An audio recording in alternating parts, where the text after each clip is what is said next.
नमस्कार, स्वागत है आप सभी का संस्कृत प्रभा यूट्यूब चैनल पर। एलटी ग्रेड शिक्षक भर्ती में सामाजिक विज्ञान का रिजल्ट घोषित हो चुका है पुरुष वर्ग का, और 1 से 2 दिन में महिला वर्ग का भी रिजल्ट घोषित हो जाएगा। तो मित्रों, आप सबको बता दूं कि आप सब अपनी तैयारी कर लें अभी से। क्या आवश्यक कागजात आप सभी को लगाने हैं, क्योंकि अब आप सभी का भी वेरिफिकेशन हिंदी के साथ में ही कहीं ऐसा ना हो लग जाए, इसलिए हम तैयार रहें। और ज़्यादा से ज़्यादा मान के चलिए कि जो हिंदी विषय का साक्षात्कार चल रहा है वो नवंबर तक है, और उसके पहले भी आप सभी की डेट घोषित कर दी जा सकती है, क्योंकि इस समय बहुत ही अच्छा कार्य हो रहा है लोक सेवा आयोग के द्वारा। आप सबका रिजल्ट आ चुका है, तो आप लोग जो चयनित हैं वे निश्चित रूप से अपना वेरिफिकेशन कराने के लिए क्या क्या आवश्यक डॉक्यूमेंट्स हैं, इस पूरे वीडियो को प्रारंभ से लेकर के अंतिम तक देख लेंगे और ज़्यादा से ज़्यादा लोगों तक शेयर कर देंगे। जी हाँ, शेयर इसलिए कह रहे हैं क्योंकि आपको अगर पता चल जाता है कि हाँ ये डॉक्यूमेंट्स लग रहे हैं, तो आपके जो चयनित भाई बहन हैं उनको भी यह पता हो जाए कि हाँ ये समस्त डॉक्यूमेंट्स हमको तैयार करके रखने हैं। तो पूरा वीडियो देखिएगा प्रारंभ से लेकर के अंतिम तक, और बात करेंगे कि किस प्रकार का निवास प्रमाण पत्र इत्यादि बनवाना है। यहाँ से देख सकते हैं आपके बीच में है सहायक अध्यापक परीक्षा 2018 का सत्यापन कराने आए हुए अभ्यर्थियों को आवश्यक सूचना। ये हिंदी विषय के जो प्रतियोगी शिक्षक वेरिफिकेशन करा रहे हैं, तो सेम आपको भी इसी तरीके से तैयार करना है। अभ्यर्थी गण क्या क्या करेंगे, देखिए। सबसे पहले तो आप जो ऑनलाइन आवेदन करेंगे, ऑनलाइन आवेदन मतलब आपको जो वेरिफिकेशन फार्म निकालना पड़ेगा, जो लोक सेवा आयोग की ऑफिशियल वेबसाइट है, तो यही समस्त डॉक्यूमेंट्स वहाँ भी लगेंगे।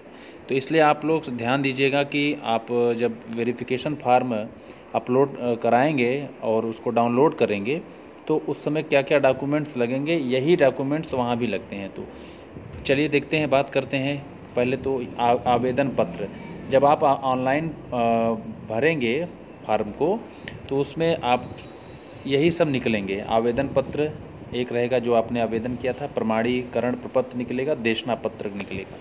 ये 3-4 पत्र निकलते हैं, और उस समय जो आप डॉक्यूमेंट्स लगाए रहेंगे, अंक पत्र पत्रक, ये 4 जो है आपके वहाँ से निकलते हैं जब आप ऑनलाइन अपना जो अपलोड कराते हैं, डॉक्यूमेंट्स डिटेल्स देते हैं। तो ये समस्त हाई स्कूल का अंक पत्र प्रमाण पत्र, इंटरमीडिएट का अंक पत्र प्रमाण पत्र, स्नातक का अंक पत्र, प्रत्येक वर्ष का अंक पत्र एवं डिग्री, मतलब यहाँ ये ध्यान देना है, यही सब फार्म भरते समय भी लगाने हैं।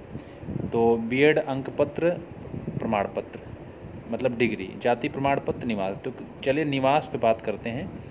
जो महिलाएं हैं उनको पिता पक्ष का जो है बनवाना है। बहुत समस्या आती है, तो इसमें किस प्रकार की कंडीशन हो सकती है, सभी पे चर्चा करते हैं। पहले मान के चलिए कि किसी का निवास प्रमाण पत्र बहुत पहले बना है ना, और शादी के बाद विवाह होने के बाद जो है हो सकता है दिक्कत खड़ी हो, न बन पाए, तो पुराना ही आप जो है उसको ले जा कर के वहाँ से एक आख्या लिखवा लीजिए एसडीएम से। मतलब अगर बनने में दिक्कत आए तो आख्या लिखवा लीजिए। आख्या मतलब कि हाँ वो लिख के दे देंगे, आप एप्लीकेशन देंगे कि आवेदन करेंगे कि मुझे निवास प्रमाण पत्र निर्गत करने की कृपा करें, तो उस पर आख्या लिखवा लीजिए एसडीएम से कि अब इनकी शादी हो चुकी है, ये यहाँ की निवासनी थी, अब इनकी शादी फला व्यक्ति के साथ हो चुकी है, अतः अब यहाँ से इनका निवास प्रमाण पत्र नहीं बन सकता। और तो वो लिख के दे देगा कि यहाँ इनका निवास स्थान यही समझा जाए, तो हो गया, वही आख्या हो गई। तो खास करके जो विवाहित महिलाएं हैं उनको पिता पक्ष का ही बनवाना है।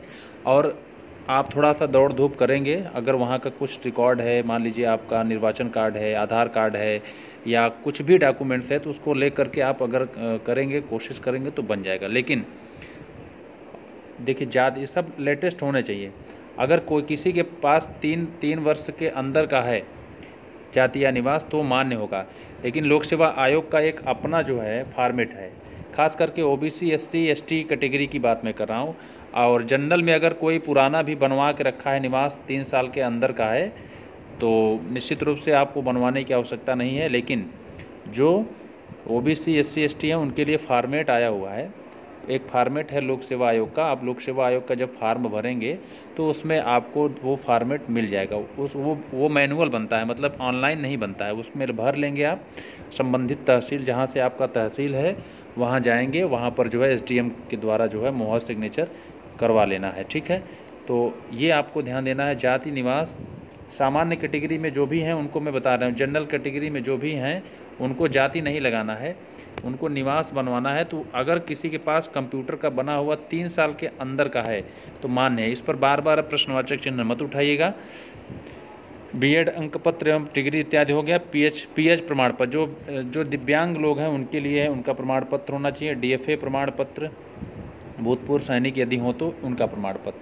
अब देखिए क्या करना है, अंतिम में ध्यान देना है कि आवेदन पत्र के एक सेट।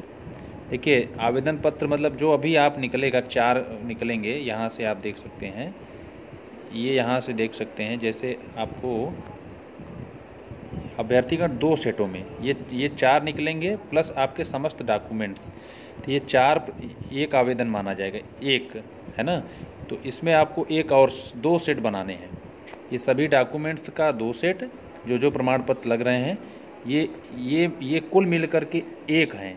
ये कुल मिलकर के एक होते हैं, एक ही में इनको करना है। कुल मिलाकर के 2 सेट में बनाना है। और 2 फोटो राजपत्रित अधिकारी से अटेस्ट कराना। ऐसे ब्लैंक एक रहेगा, यहाँ पेस्ट कर लीजिए, यहाँ पेस्ट कर लीजिए, और उसी ब्लैंक कागज़ पर जो है फ़ोटो चिपका करके आप मोहर सिग्नेचर राजपत्रित अधिकारी की करा लेंगे, प्रमाणित हो जाएगी। तो 2 फोटो अभी प्रमाणित करना है, और 2 ब्लैंक मतलब ऐसे ही रखना है। नवीनतम फ़ोटो होना चाहिए, और बहुत पुरानी फ़ोटो भी नहीं होनी चाहिए, नवीनतम फ़ोटो रखिएगा।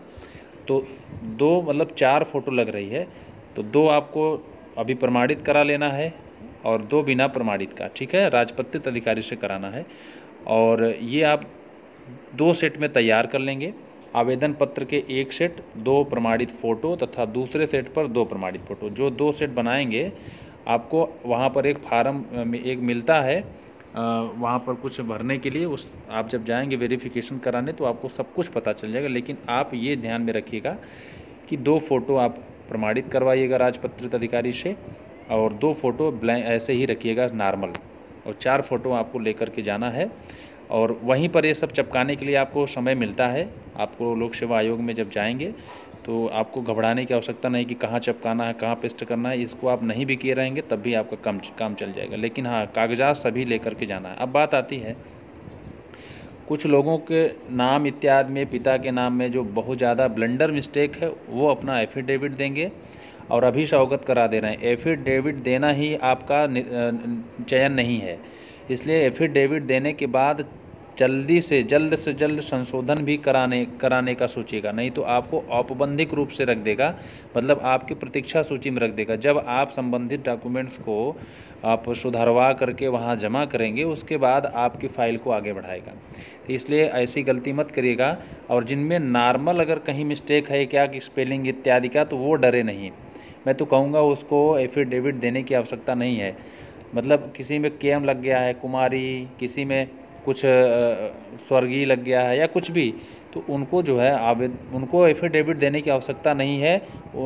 अगर देते हैं तो उनकी भी फाइल लटक सकती है। मतलब जो नॉर्मल है, बहुत छोटी छोटी त्रुटियां हैं।